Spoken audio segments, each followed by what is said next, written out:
Panandali ang tumahimik ang lugar namin nang mawala ng aswang na si Berta. Naging maayos din ang aming pag-aaral. Hanggang sa sumapit ang ika-2 taon. Kasalukuyan kaming nasa ika-4 na baitang sa elementarya ni Zia. May dumating sa kanila na bakasyonista. Ang sabi ay tiyahin nito ng kanyang mama na taga-Cagayan na nagngangalang Lukring. Nung una ay maayos naman itong nakikisama sa kanila. Pero nang matagal na ito sa lugar, lumipat na ito ng ibang tirahan. Nung una ayos lang naman pero nang nagtagal na ay nagsimula na naman kaming makarinig ng kakaibang huni sa paligid. Nakakarinig din kami ng mga sabi-sabi na may mga batang nawawala sa kabilang barangay. Hanggang sa isang bata ang sinasabing nawawala sa aming lugar noon. Walang nakakaalam kung saan ito napunta.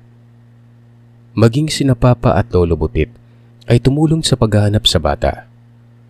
Pero inabot na lamang sila ng hating gabi sa paghahanap ay hindi pa rin nila nakita. Maging ang tatay ni Zia na si Mang Maloy, tumulong na rin sa paghahanap noon. Dahil sa nangyari ay pinaalalahanan kami ni Papa na mag-ingat sa mga taong nakakasalamuha namin. Pinaalalahanan din ako ni Papa na huwag sumama sa kung kaninong kabataan na magyaya sa akin na pumunta sa kung saan nang hindi nakapagpaalam sa kanila ni Mama. Tumango naman ako sa sinabi ni Papa sa akin at para mapanatili akong ligtas ay inihahatid niya ako at sinusundo sa eskwela. Kung hindi naman si Papa ang makapagsundo sa akin ay si Lolo Butit. Minsan si Lolo Valentin ang sumusundo. Magkasama kami ni Zia na sinusundo nila dahil palagi ng abala mga magulang nito sa kanilang kabuhayan. At kung minsan naman ay umaalis ang kanyang magulang. Ayon kay Zia ay pumupunta ang mga ito sa kanilang kamag-anak para magpagamot sa kanilang sakit. Nagtaka naman ako kung ano ang sakit na magulang ni Zia dahil sa tuwing nakikita ko mga ito, malusog naman. Tila ba wala namang dinaramdam ang mga yon. Isang araw, pumunta si Zia sa bahay. Naglaro kami kasama ng bunso kong kapatid na si Samuel. Abala noon si Mama sa tindahan. Samantalang si Papa naman ay abala sa pag-aasikaso ng kanyang panindang ihaw-ihaw.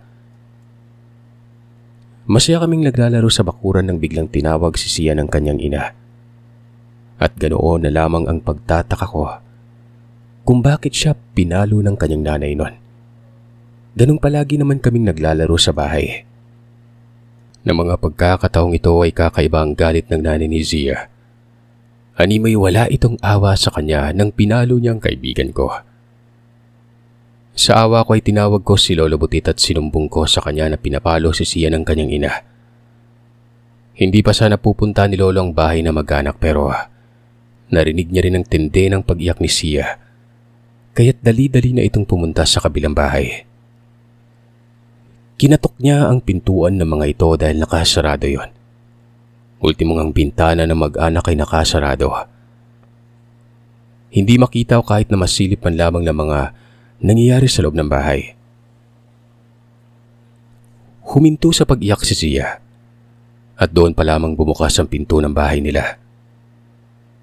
Nakita pa ni Lolo Butit ang panlilisik ng mata ng ina ni Zia noon.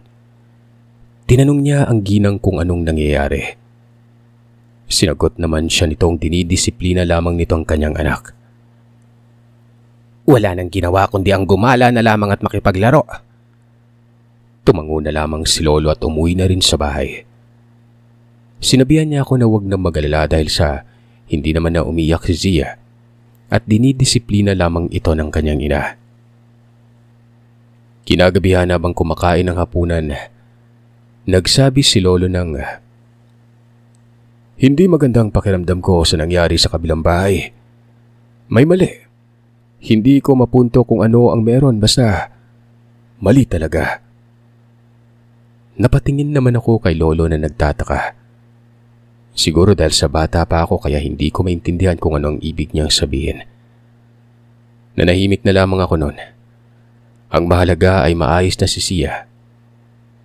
Nang gabing yun din ay mas pinili nila lolo at lola na sa bahay na muna magpalipas ng gabi. Kahit na magkalapit lamang ang bahay namin. At kapag nasa bahay sila lola ay gusto ko na magkatabi kami. Gustong gusto ko na kinikwentuhan niya ako ng mga istorya ng mga pangyayari noong unang panahon. Walang ano-ano. May narinig kaming paghuni ng tik-tik na para bang pabulong. Si lolo ay biglang nagwika ng, "Nagpapakilala ka na ba? Hindi ka naman ganyan dati ha. Saan mo ba nakuha yung binhi na nasa sayo ha? Akala ko ba'y ayaw niyong gumaya sa pinanggalingan ninyong pamilya pero bakit ngayon ganyan ka na?" Hindi ko naman alam kung sino ang sinabihan niya ng mga katagang yon. Pero biglang natigil ang pabulong na pagtunog ng tik-tik. Maya-maya pa ay bigla kaming nakarinig ng paghuni. Pero malakas na yon. At narinig na rin namin ang pagpapagaspas ng pakpak palayo sa lugar namin. Hinaplos-saplos naman ni Lola ang buhok ko. Sinabihan niya akong matulog na dahil may pasok pa ako bukas. Kinabukasan, si Lolo Butit ang maghatid sa akin sa paralan. Tinawag ko si Sia para sabay na kaming sumakay sa padyak na siyang ginagamit ni Lolo. Sinagot naman ako ni Aling Sita at sinabing nakaalis na umano si Sia papuntang paaralan kanina pa. Nakita ko rin ang uri ng pagngisi ng ginang nakakaiba na hindi na gaya ng dati na makikita mo ang saya sa itsura niya. Hindi ko alam kung ano ang nakikita ko. Iniisip ko na normal lang naman ang kinikilos ni Aling Sita pero hindi ko alam kung bakit ayaw tanggapin ang utak ko noon. Lalabas pa sana ang ginang para lapitan ako pero tinawag na ako ni Lolo. Kaya't hindi na lamang ito natuloy sa paglapit sa akin. Salip ay pumasok na lamang ito sa bahay nila at bahagyang isinara ang pintuan. Ako naman ay sumakay na sa padyak at nagsimula ng magpadyak si Lolo papuntang eskwelahan. Pagdating sa paaralan, mahigpit akong binili na ni Lolo na wag kong tatanggalin ang pulseras na binigay sa akin ni Lolo Valentin. Sinabi niyang hindi niya gusto ang mga nangyayari kaya kailangan namin ng iba yung pag-iingat nun. Sinabi niyang kailangan naming mag-ingat ng mabuti dahil wala pa si Lolo Valentin sa lugar namin. Nang tinanong ko naman kung saan pumunta si Lolo, ayon sa kanya, may ginagamot pa ito sa kabilang barangay.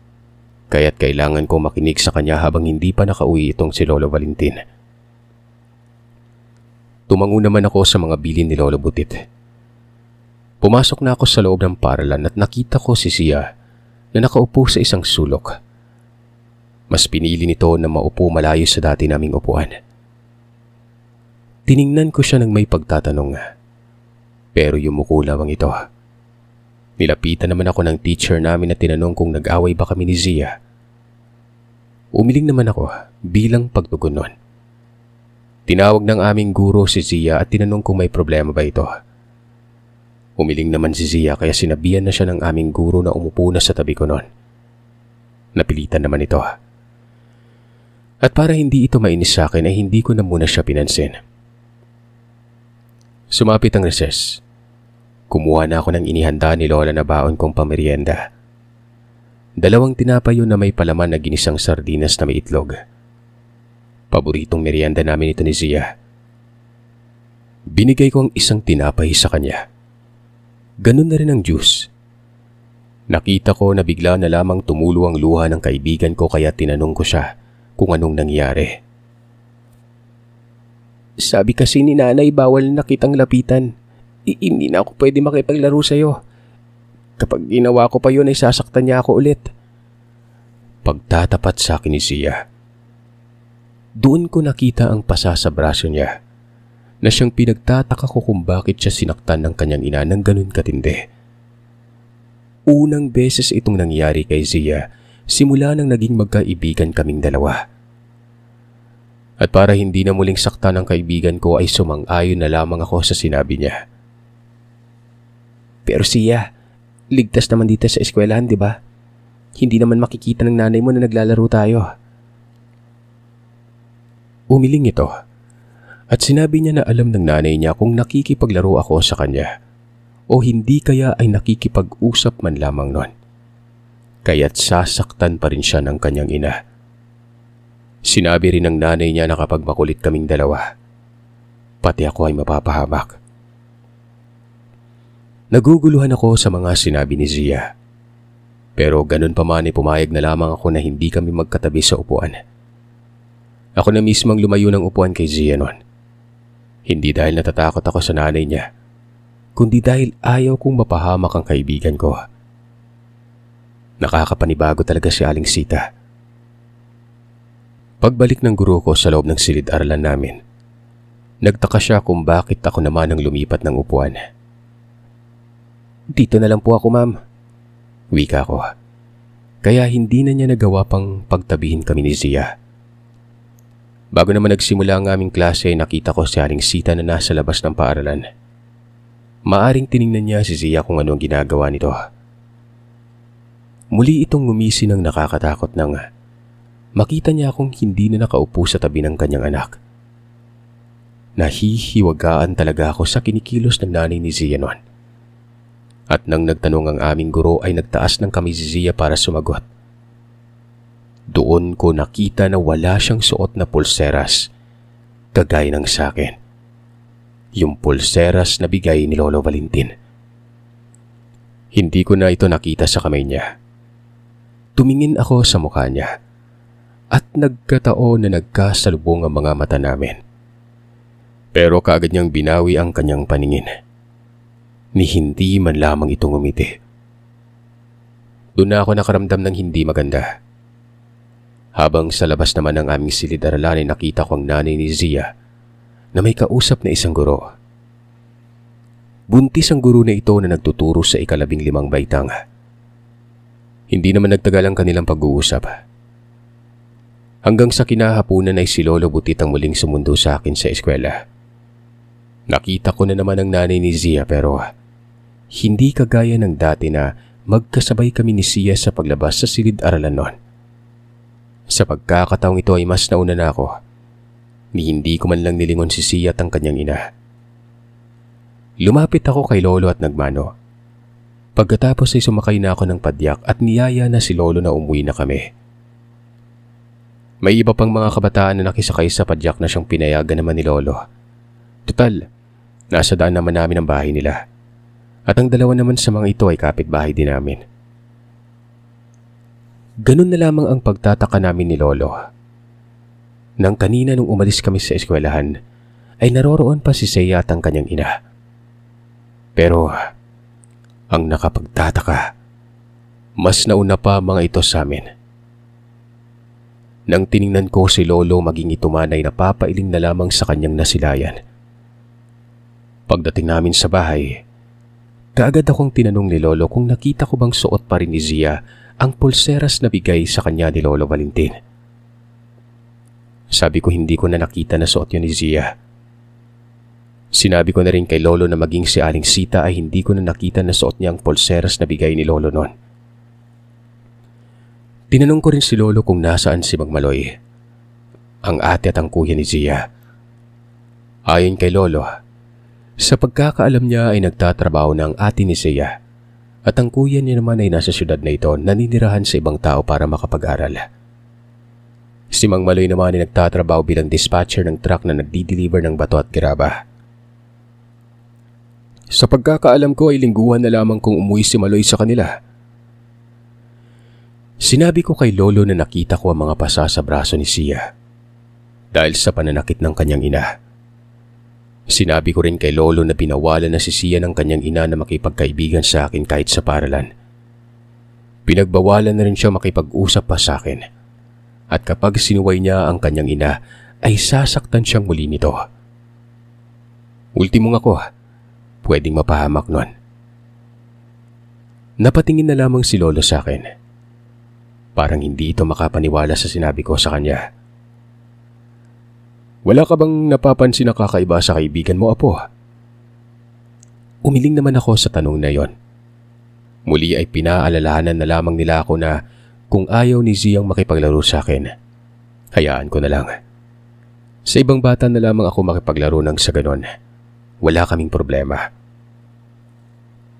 Tumango na lamang ako doon sa bilinay ni Lola. Pagkatapos kong magbihis ng damit ay pumunta naman ako sa tindahan para laruin si Samuel. Habang si Mama naman ay abala sa pagtitinda. Si Lolo ay nagpapakain ng mga alaga naming hayop sa likod ng bahay. Kinagabihan ay nag-usap-usap sila habang kumakain kami ng hapunan. Ika-11 kaarawan ko ng mga panahon na ito. Nagkataon naman na Sabado kinabukasan kaya naisipan ni Papa na maligo kami sa dagat, na siyang kinatuwa ko naman ng gusto. Yung dagat ay sa lugar nila Lola Marita at Lolo Merto. Kaya sinabi ni Papa, nadaanan na lamang namin sila. Maaga akong pinatulog ni Mama ng gabing yon para maaga din ako magising kinabukasan. Kaagad naman akong sumagot dahil sa excited naman akong maligo sa dagat. Gusto ko rin kasing makasama mga pinsan ko na anak ng mga kapatid ni Papa. Kung sana'y nakakasama ko pa rin si Zia. Mas maganda kaso hindi na pwede. Kinabukasan 5:00 pa lamang ng umaga. Ginising na ako ni Mama. Kaagad naman akong bumangon at nagayak na ng mga dadalhin kong damit at masaya na natapos ang araw na yon. Ginabi na kami ng uwi kaya nagmadali na si Papa at Lolo sa pagpapakain at paglilinis ng aming alagang hayop. Pero gano'n na lamang ang galit ni Papa nang makita niyang kulang na ng 2 piraso ang biik ng aming baboy na noon ay magtatatlong buwan simula nang naipanganak ito ng inahin. Sa labas ng kulungan ay may nakita pang dugo sila Papa papunta sa ibabang bahagi ng padahilig na kinaroroonan ng kulungan ng baboy na yon. Sinundan ito ni Papa at Lolo, pero nawala na lamang ito nang marating nila ang ibabang bahagi ng lugar. Hindi naman gaanong mataas ang lugar na ito. Kumbaga, bahagyang padahilig lang. Nakita nila na tila ba may bakas na mga paa na papunta sa bahay nila Zia. Sinundan na lamang ito ng tingin nila Papa. Nang hindi nila makita ang 2 biik nun, umuwi na lamang sila sa bahay. Si Mama naman ay nainis sa nangyari, habang sina Lolo at Papa ay halatang may pinaghihinalaan sa nangyari nun. Ilang sandali pang lumipas ay narinig ko ang boses ni Zia na tinatawag ang pangalan ko. Sinamahan naman ako ni Lolo na lumabas para harapin si Zia. Pagkalabas ko ay nakita kong may dala itong kakanin. Binati niya ako ng happy birthday at inabot niya sa akin ang kakanin na yon. Si Nanay ang gumawa niyan, kaya kainin mo ha, sabi ni Zia. Nagpasalamat ako at dinala ang kakanin sa loob ng bahay. Nakita ko naman si Aling Sita na nasa labas ng kanilang pintuan na nakangiti at kumakaway nun. Dinala ko naman agad sa loob ng bahay. Pinakita ko kanila Mama at Papa ang binigay sa akin ni Zia. Hindi ako pinayagan ni Papa na kainin ang binigay na kakanin sa akin. Pinatakan yun ni Papa ng kalamansi. At muli kong nakita ang nangyari noon sa binili ni Lolo Merto na binagoong baboy. Naging kulay itim ang kanina ay kulay dilaw na kakanin. Napamura si Papa ng malakas sa kanyang nakita noon. Dali-dali itong pumunta sa kusina at kumuha ng itak. Gusto niyang puntahan sila Zia pero pinigilan na ito ni Mama. Ang ginawa na lamang ni Papa ay pinatakan niya na lamang ng kalamansi ang lahat na bahagi ng kakanin na yon. Pagkatapos ay hinagis niya yon sa kabilang bakod. Tinanong siya ni Mama kung wala bang nakakita sa ginawa niya. Kahit pa ba may nakakita mas mainam nga kung natamaan siya. Walang ibang balak na sunin kundi kapitbahay niya at bata pa. Galit na wika ni Papa noon. Ganun pa man ay natuloy kami. Pagod na pagod ako sa pagtampisaw sa dagat kaya antok na antok ako ng gabing yon. At dahil sa pagod ay mabilis akong nakatulog. Kinabukasan pagkagising ko ay abala na si Mama sa tindahan. Nasa duyan naman si Samuel na naroroon din sa tindahan noon. Maaga itong nakatulog. Habang si Papa naman at Lolo ay abala sa pagpapaayos ng bakod. Tinanong ko si Mama kung hindi si Papa magluluto ng ihaw-ihaw mamayang hapon. Ay naman kay Mama, hindi na muna. Kailangan na pumunta ni Papa sa bahay nila Lolo Marto. Susunduin niya si Lolo para papuntahin muna sa bahay. Magpapatulong siya sa paggawa ng bakod at maging sa kapatid niyang si Tito Benson noon.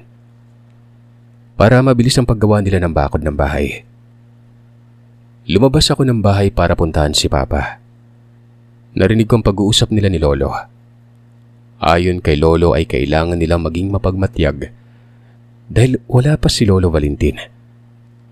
Hindi niya alam kung tuluyan na bang naging aswang ang mabait nilang kaibigan dati. At sana ay hindi nahawa ang asawa nito na si Mang Maloy. Ilang sandali pa ay may tumunog ng malakas sa kabilang bahay. Animoy may nahulog sa kung saan. Saglit lang yon. Pagkatapos ay tumahimik na. Ilang sandali pa ay lumabas ng pintuan si Zia. Ni hindi man lang ako nito tinapunan ng tingin. Naglaro lamang itong mag-isa sa kanilang bakuran. Maya-maya ay bumukas ang pintana at nakita ko si Aling Sita. Pero hindi man lamang nito tiningnan sina Papa at Lolo. 15 minuto ang nakalipas. May humintong tricycle. Bumaba si Mang Maloy na maraming daladala. Kagad itong sinalubong ni Zia at nagmano. May iniabot sa kanya si Mang Maloy at narinig ko pang sinabi sa kanya na bigyan ako mamaya kapag naglaro kami nun. Tumango na lamang si Zia at doon ay tinapunan na ako ng tingin nito sa wakas. Habang si Mang Maloy naman ay nakita nitong may ginagawa sina Papa. Lumapit ito at nakipag-usap.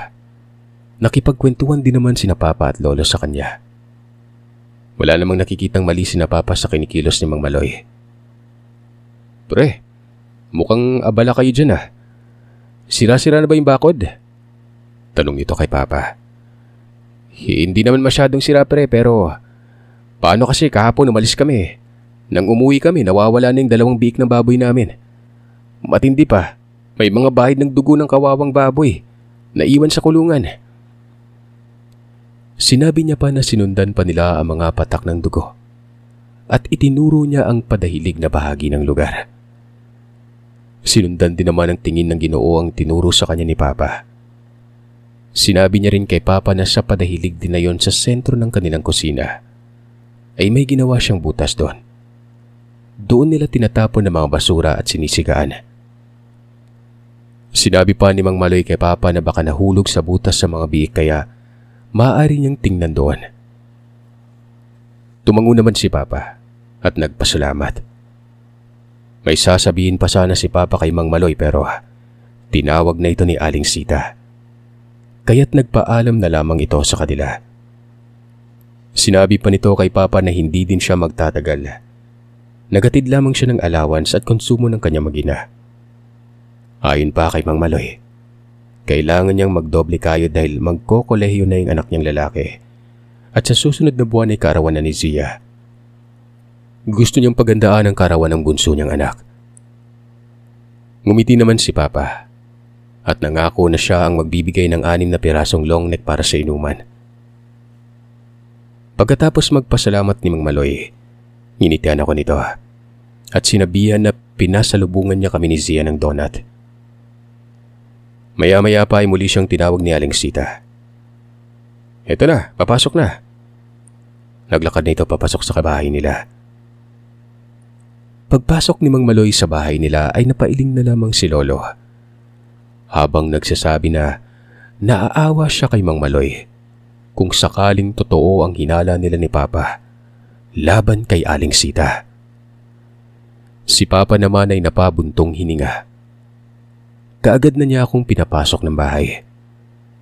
Ayon sa kanya ay samantalahin niya ang pagkakataon habang nasa bahay pa nila si Mang Maloy. Kailangan na niyang umalis para sunduin si Lolo Merto at Tito Benson.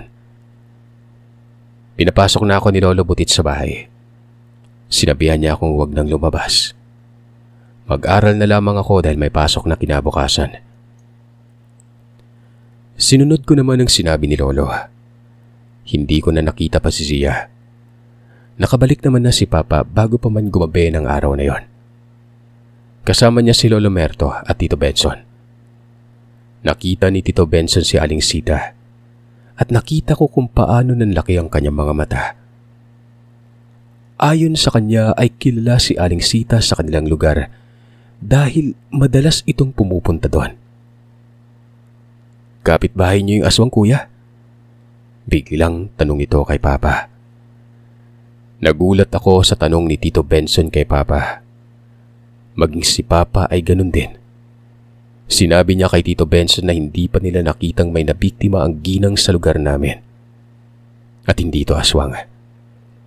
Pero ayon kay Tito Benson, ang ginang ang pinaghihinalaan ng mga tao sa kanila na nambibiktima ng mga buntis. Ayon pa kay Tito ay 3 buntis na ang nakunan sa kanilang lugar noon. At sa bawat may nakukunan na buntis ay nakikita nila si Aling Sita sa lugar. Nagbebenta ng mga kakanin. At ang pinipili niyang bentahan ay may mga anak na sanggol at mga buntis. Halos hindi makapaniwala si Papa sa sinabi na yun ni Tito Benson. Kaya nang hapon na ito ay nagsigana si Papa. Nilagyan ng goma. At nang nagsimula ng mga amoy ang goma na kanyang sinigaan, nagsimula na ring nagdabog si Aling Sita. Sinarado na nito ang bintana ng kanilang tahanan. Nang lumalim na ang gabi, ay may naririnig na kaming tunog ng hayop na hindi namin maintindihan. At dahil nasa bahay sila Tito Benson at Lolo Merto, kaya hindi natulog sina Lolo Butit at Lola Cristing sa bahay. Ang nangyari, natulog ako sa kwarto nila Mama. Takot na takot ako sa mga naririnig kong huni ng gabing yon. Pero wala namang nakitang nilalang sila Papa sa labas nun. Habang si Papa ay hinayaang nakabukas ang ilaw sa kulungan ng aming mga baboy, ultimong sa kulungan ng mga manok, kung saan doon natutulog ang mga alaga namin. Hindi ko na nalaman kung ano ang nangyari ng gabing yon dahil sa sobrang pagod habang nakatalukbong ng kumot. Kinabukasan, maaga pa akong ginising ni Mama dahil kailangan ko nang pumasok sa eskwela. Pero bago kami nakaalis ay dumating si Lolo Valentin. Pinahintay niya kami sandali. May kinuha itong kwintas sa kanyang maliit na pitaka. Ipinasuot niya ito sa akin. At bago pa man kami umalis ni Papa, ay may inusal itong orasyon sa bunbunan ko. Inihip niya ito sa akin man. Saglit akong nakaramdam ng tila ba panlalamig na may halong mainit na pakiramdam ng hinihipang orasyon ni Lolo Valentin ang noo ko. Kagad na kaming umalis ni Papa. Sa daan, nadaanan namin si Zia at ang kanyang ina. Pero hindi na si Papa nag-abala pang hintuan sila ng tricycle. Sa eskwela na hindi ko na nakita pa ang guro na nakausap ni Aling Sita nung nakarang linggo. Sa halip ay bagong guro nang pumalit dito. Ang buong akala ko ay nanganak na ang guro na yon. Pero ganoon na lamang ang pagkagulat ko nang sinabi ng kaklase ko na kapitbahay ng guro na ito. Ayon sa kanya, namatay ang guro noong Biyernes ng gabi. Nadatnan nito ng kanyang asawa na wakwak ang tiyan. Pero ang nakapagtataka ay wala man lamang silang narinig na kung anong ingay mula sa bahay ng gurong ito. Dahil sa sinabi na yun ng kaklase ko ay nasabi ko rin sa kanya na may kapitbahay din kaming aswang. At dahil nga bata pa, kagad namang naniwala ang kaklase ko na yon. Tiningnan ako ng masama ni Zia, pero hindi ko na lamang siya pinansin pa. Di ba kapitbahay mo si Zia? Kilala niya rin ba yung aswang? Inosenteng tanong sa akin ng kaklase ko na nagngangalang si Fe. Sabi ko naman, siguro kilala niya. Matipid kong sagot kay Fe. Kinahapunan, wala pang uwian ay nasa eskwela na si Aling Sita. Matalim ako nitong tinitigan bago ngumisi nun. Pero nagbago ang itsura ng mukha niya nang makita niya ang suot-suot kong kwintas. Tiningnan din niya ang kamay ko.